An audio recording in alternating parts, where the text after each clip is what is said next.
Are you in the market for a dual sport motorcycle? And are you having a hard time deciding on which dual sport motorcycle to get? Well, let's talk about it.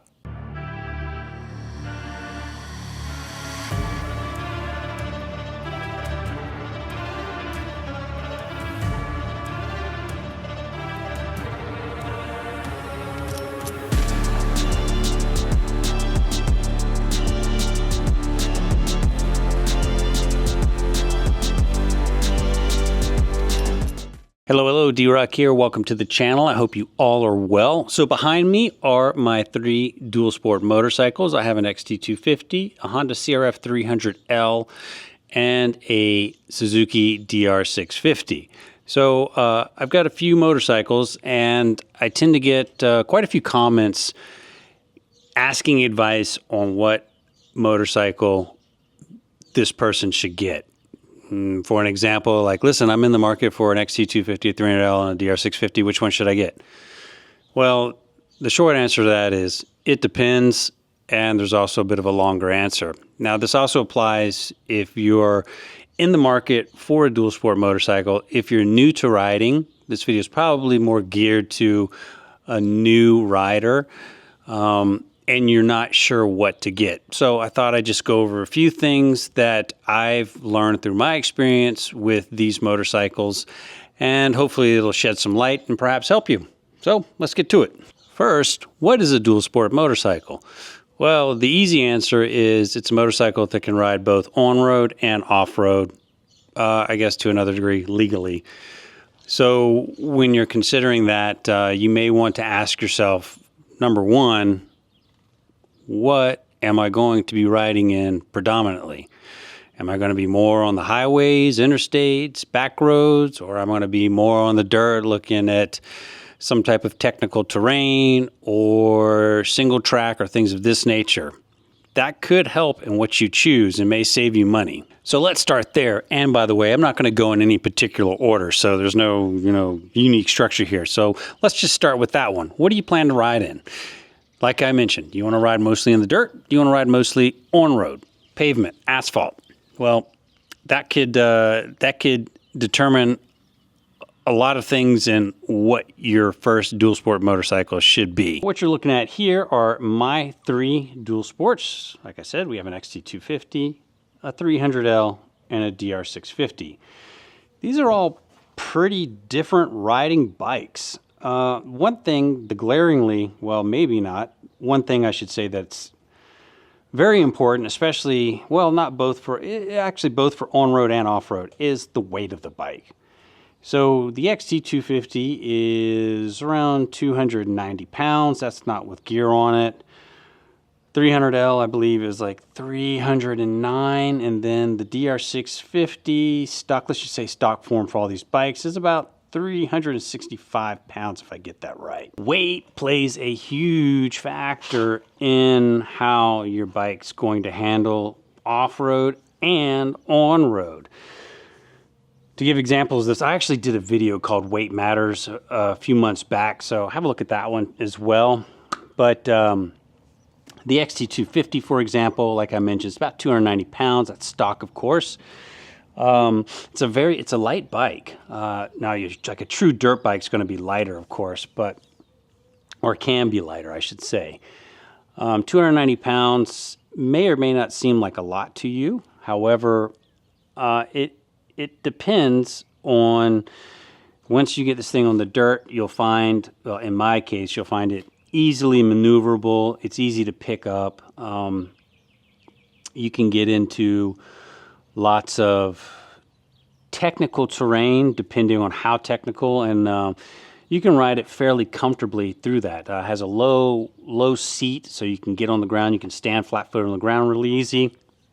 I guess you could say it's user-friendly, to be honest with you. Behind it, the 300L has a little higher seat. Well, they do make a short version now, and it weighs a little bit more, about 20 pounds or so. And a commenter brought this up. If you don't think 20 pounds is very much, then simply pick up a 5-pound dumbbell versus a 20-pound dumbbell, and you'll see that there is actually some significant difference there. And that translates directly into how you're riding off-road.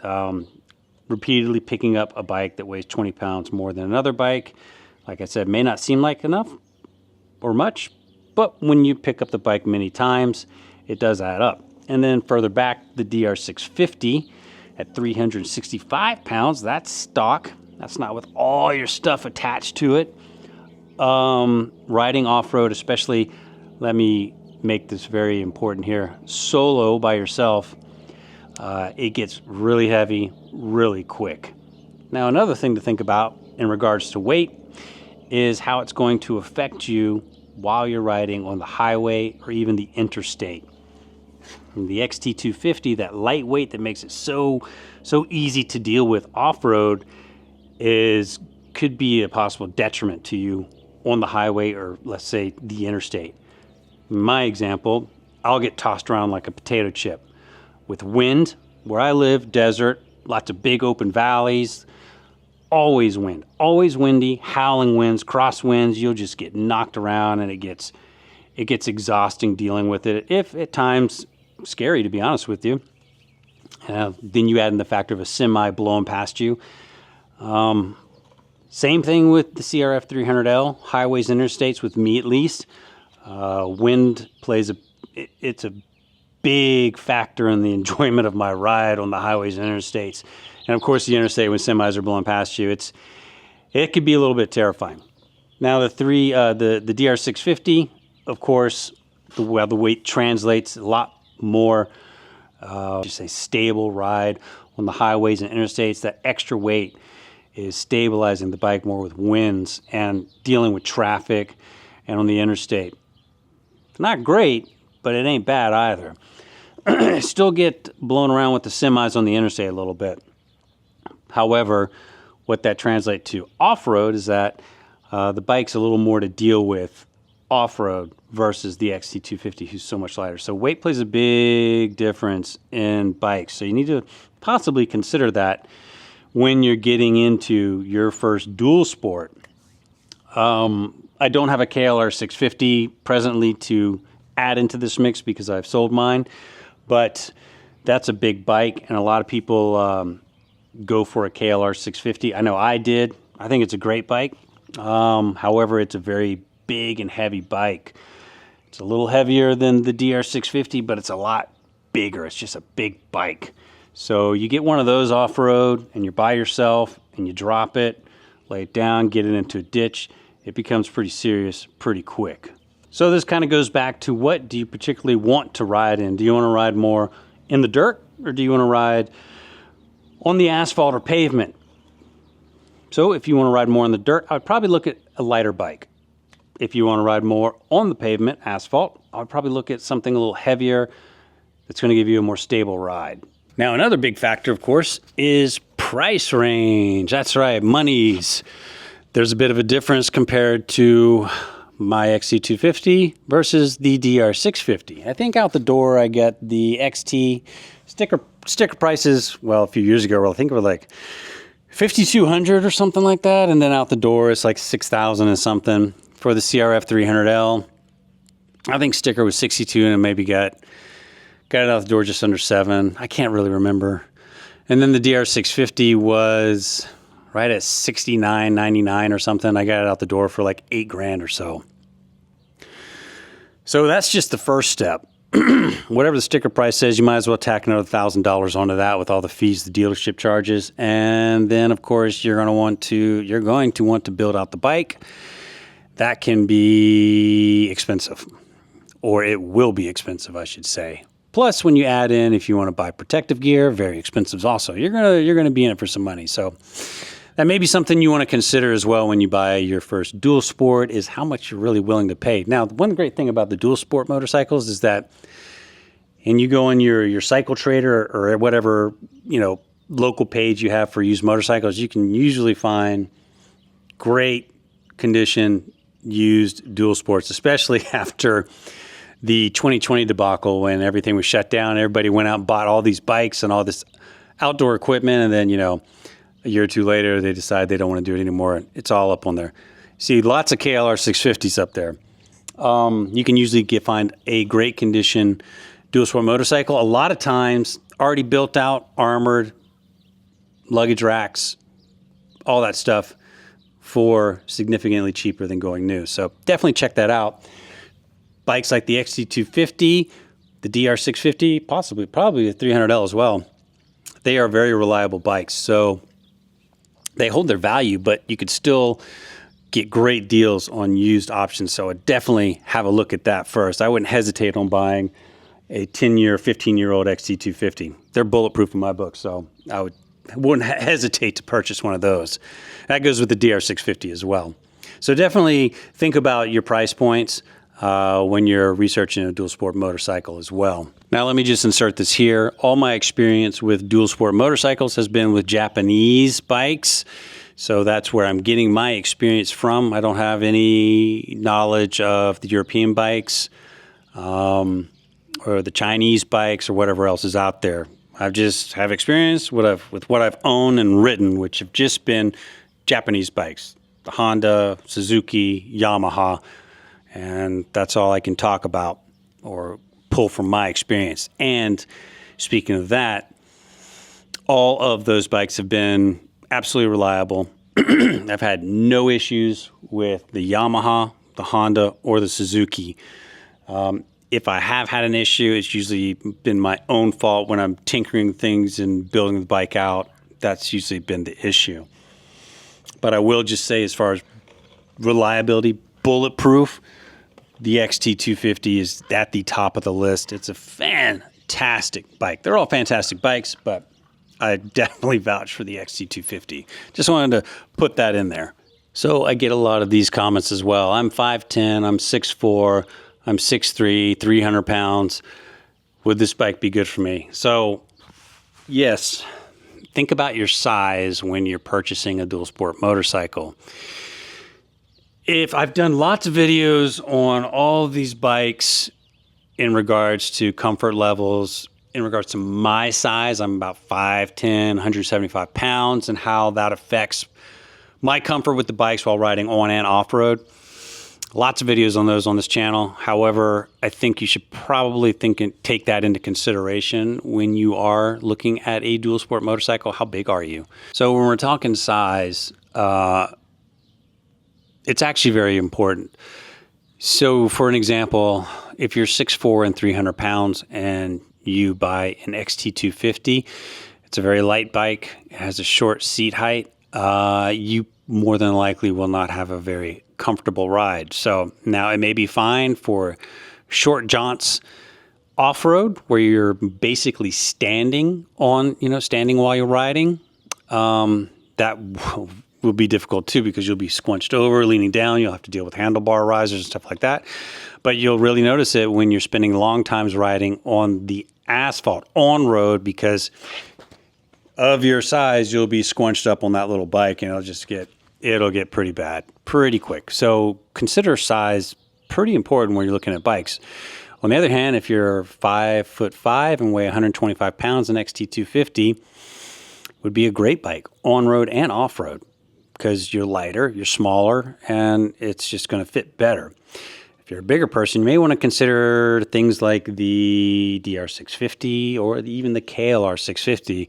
These bikes won't be that much of a problem because you'll be able to deal with the weight. The bike will be larger, you'll be more comfortable riding on-road and off-road, and you just see how that works. So it's just one thing to take into consideration is your size when you're looking at dual sports. Are you a certified technician? I am not. So when I chose the bikes that I ride, I wanted bikes that I didn't have to deal with a whole bunch of maintenance issues, or a very lengthy maintenance schedule, I should say. And this is something you should probably consider when you're looking into your first dual sport motorcycle, is whatever you buy, you're going to eventually have to end up changing the oil. You're going to have to take off a tire, replace a chain. You're going to have to get at the air filter. These are all things that you're going to want to do, and because taking it to a dealer for them to do it is just financially, it's just ridiculous. So you're going to have to learn how to do these things. I'm not a certified technician, so I'm pretty much learning as I go over the years, and I wanted bikes where I'm not having to just beat my face into a wall over. So if I need to get to an air filter pretty quickly, I can. Changing the oil is easy. I don't have to do it often. I like that. So the Japanese bikes, like I'm saying, I'm leaning towards these because these are my primary experience.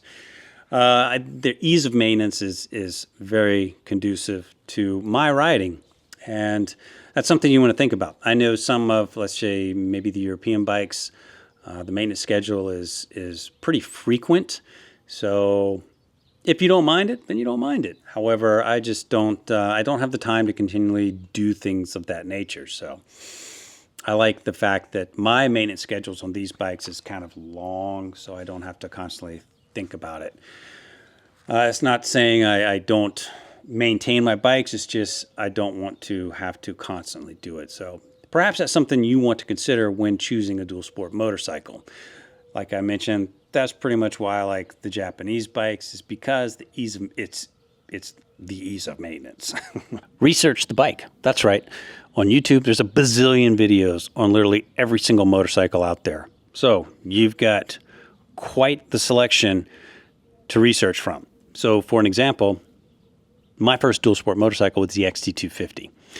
And after riding it for a couple years, I felt I was ready to move up a little bit into a larger motorcycle. And after doing some research, I liked what people had to say about the KLR 650. I liked the fact that, number one, it was Japanese. They're known for their reliability. Number two, the KLR 650 has a long history. Three, the bike was simple. It was larger, it was a little more powerful, and it was simple. And that's what I like. I like simple. So I spent probably almost another year just researching the KLR 650. I watched lots, just endless videos about the KLR 650, and I ended up having a couple KLR 650s. Great bikes. So research your bike before you buy. There's so much excellent information out there.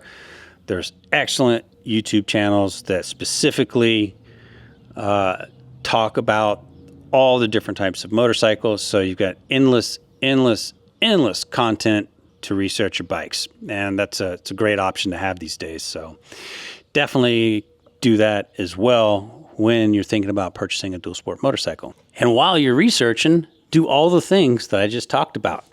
What's my size? What's my price points? What do I predominantly want to ride in? What is the ease of maintenance on that motorcycle? All those things are going to help you pinpoint the bike that is going to fit you best.